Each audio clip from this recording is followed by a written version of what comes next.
Hi everyone! So, meron na naman tayong sasagutin na question today. And this is from Ma'am Marilu.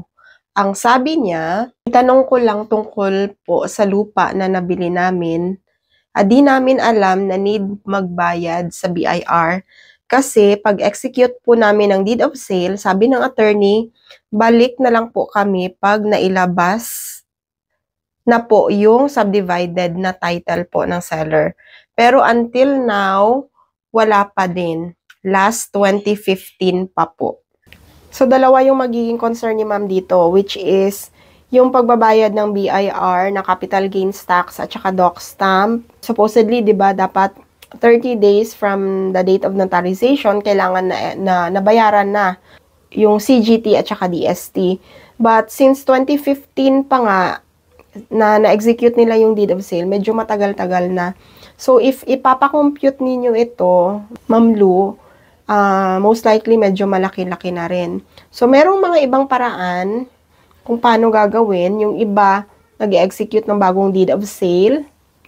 And then, ayun, saka sila magpapakompute. Yun kung buhay pa yung, yung signatories. Or andyan pa ba, or may communication pa ba kayo? Or pipirma pa ba yung seller, or available pa ba? So, ayun, yun yung mga kailangan natin i-consider.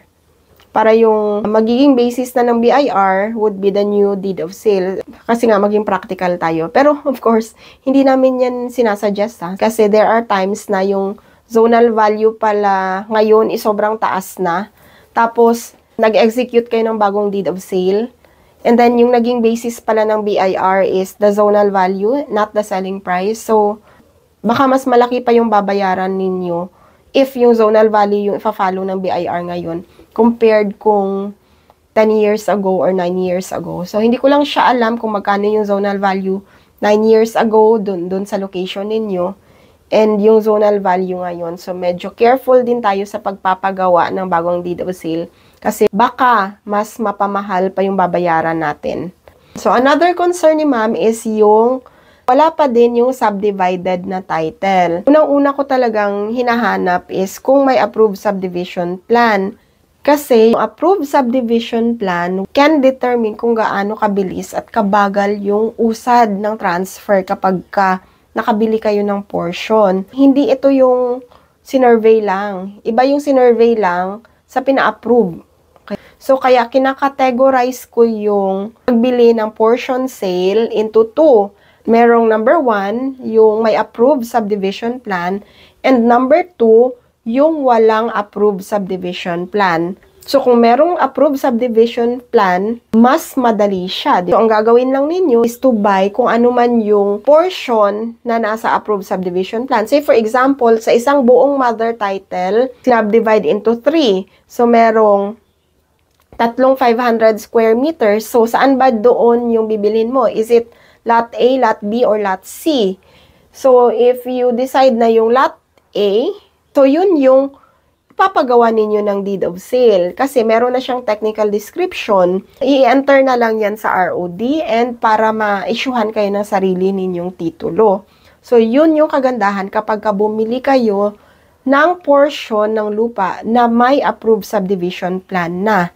On the other hand, punta tayo sa second category. Ito yung nabili ni Ma'am Marilu. Wala pang approved subdivision plan. So, kapag walang approved subdivision plan, ibig sabihin, kailangan pa nilang ipa-subdivide on their own. Kapag bumili ka ng, say for example, 500 square meters, tapos yung nasa mother title is 1 hectare, which is 10,000 square meters. So, kung 500 lang yung binili mo, ipapa-survey mo siya sa isang licensed and registered na geodetic engineer. It's either si buyer or si seller yung magpapa-survey. So, depende na rin yan sa usapan at the very start. Minsan kasi nakakalimutan yan kung sino yung magpapa-survey. Minsan nakabayad na si buyer pero hindi pa pala na-survey. So, ang ending ngayon is si buyer talaga yung magpapa-survey, hindi si seller.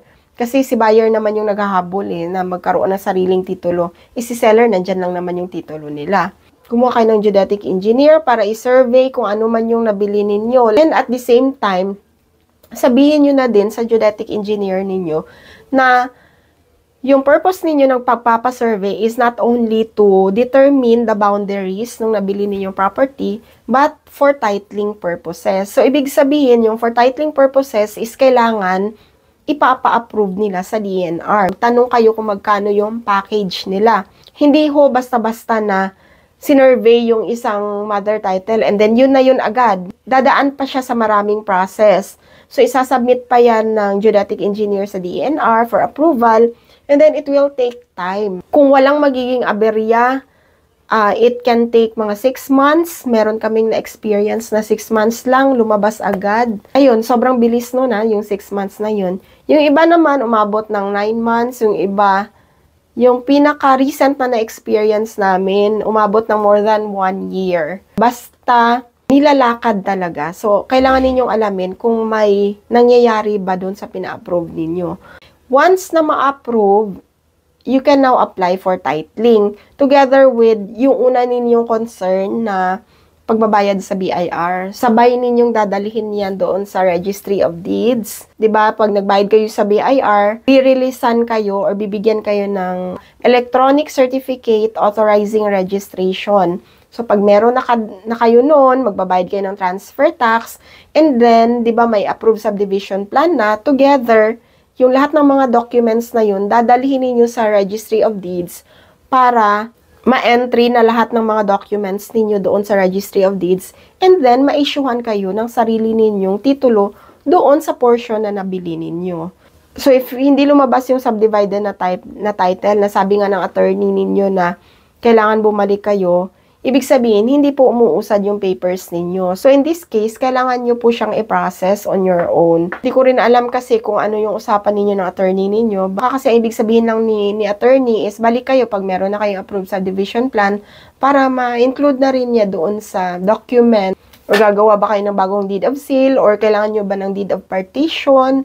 So, mga ganong klaseng documents. So, pag ganun kasi is pag may approved subdivision plan, i-include na ni attorney lahat ng mga pertinent details doon sa document.